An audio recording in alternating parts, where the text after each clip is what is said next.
Next, I want to introduce my two guests, Semakula Mukibi and Brenda Jepkoril. They have been together for 6 years, have a 4-year-old child, but the thing about their unique love story is that Semakula is actually 50 years old and Brenda is 29.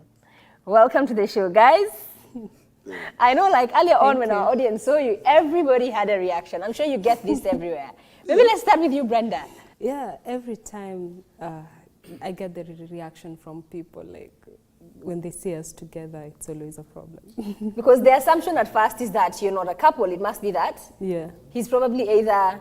Some people think that he's my dad. There you go. Yeah. So tell us about this unique love story. How did you guys meet? So we actually, first met online. So there was this conversation that the world was ending. It was in 2011. I think some people are very young here, maybe they were not there then. And there was this conversation of how people just make conclusions about things without thinking about them.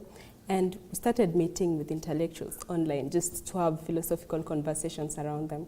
And I love thinkers, I love people who think, and that's what I found in him. And every time I just wanted to read what he was saying, we shared and conversed. And that's how I got to really love him. What about for you? I'm a sapiosexual. I mean, in the sense that I probably get turned on more by brains than by looks and stuff. And she had a unique way of expressing herself, a unique way of writing. She's a brilliant storyteller, by the way. So she has a way of writing which really touched me. It's a way of talking, of doing things, and, well, things happened. Over the years, probably, we start realizing that maybe it's just an issue of, because I love brains and she loves brains, it's easy for us to get on together. Maybe we didn't really notice the difference between us. I mean, I've met with our child, I've been in situations where I'm walking with a boy and her, and somebody says, "Oh, are you his grandfather?" I'm like, "Oh, that's my son." Yes. You know, so we've gotten used to it, but I don't think we thought of it at that time. It's something that tended to happen later when other people meet us. That's when you realize, wait, we're actually very far apart. Yeah. But it's actually inside here, we don't feel it. 21? 21 years age difference? Yeah. And you guys don't feel it? No, so because it's a connection of hearts, a connection of minds. Yeah, he's really very young at heart, because when I met him at the beginning, when I just read him, I thought he was a young person. Because when I read people online, I never look at the pictures. So because of his way of expression, I thought he was a young person. But when we met, I still really liked how he looked at the world, and it was not his age. Yeah, so really I didn't see that. If I had to ask you, especially Brenda. Yes. What was the initial reaction from your end, especially with your immediate family? Now when you're like, okay, Mom, there's this guy, I've met him, I'm head over heels in love, and I think he's the one. That was a challenge for a long time. Even I lost close friends because they couldn't approve of the relationship. Like there was an enmity between me and family, some family members. They really found it an issue that how could I just like go for this guy? And I kept telling them like this is just my choice. So for sure the challenge is always, because I didn't have a problem with the relationship, but the people around me have a problem, and he's a kind man, he's a good man. I love him. I enjoy my presence with him, but people have problems. I didn't understand it. Okay, what about for you, Semakula? I'm sure being somebody of a certain age, do you have kids maybe from previous relationships? No, unfortunately, no. So, but fortunately for her, because then it should have complicated this whole thing. Oh, yes. Yeah? So really for you, there wasn't any... There were no hindrances. Absolutely. You were available, she was available, yeah. And that was it, period. But did you have opinions from now people in your circle who are within now your age? To be truthful, I've always been an independent thinker.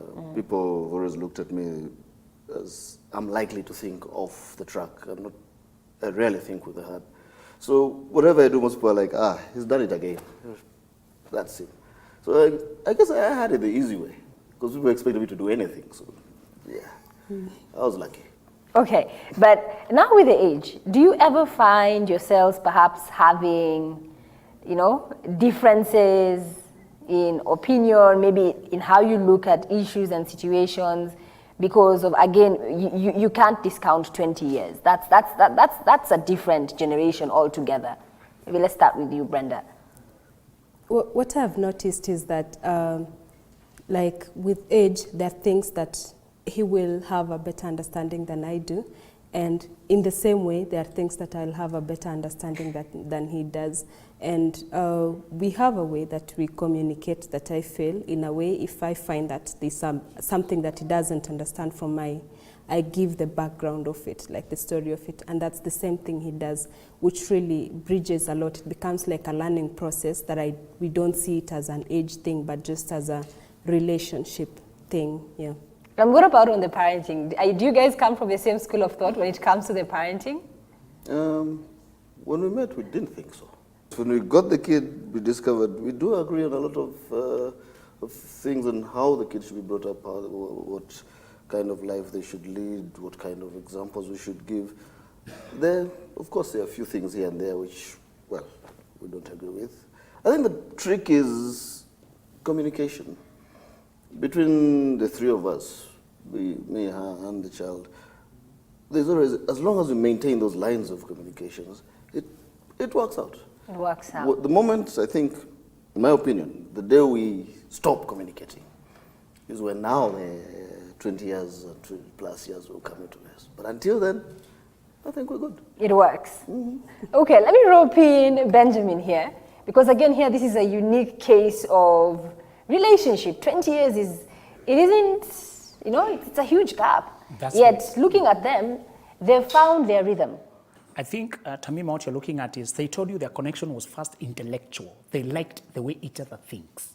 She said, I like the way he reasons. He's young at heart. He has today's world view. What the young generation doesn't like with old people is they're old school. They don't have modern ideas. They think we should remain this way. She's saying he was so versatile, he could flow with my group. I was flowing him. Number two, they told you that there's such a thing as mental age, psychological age, and chronological age.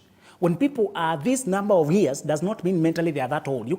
Birthdays don't mean people are growing up. They just mean they are growing old. So years don't show you growth. They just show you that your years are going. So they could be those many years apart, but psychologically they are closer apart. Yeah. So psychological age is the level of thinking, level of maturity. So for me, what I've detected within, they say we could connect in a mature way. I find her mature, I find him mature. And he has said a very key thing that maintains relationship, either between age mates or between intergenerational marriages as we are looking at here, is communication. Do you really get each other? What I was going to say about the previous couple was about what we call psychological distance. Do they have a psychological distance? If they have a psychological connection, any relationship can work, because you could be the same, both of you 21 or both of you 75, and you're not communicating. So as long as there's chemistry and communication, the thing can be worked out. So for me, theirs is an illustration of commitment. What I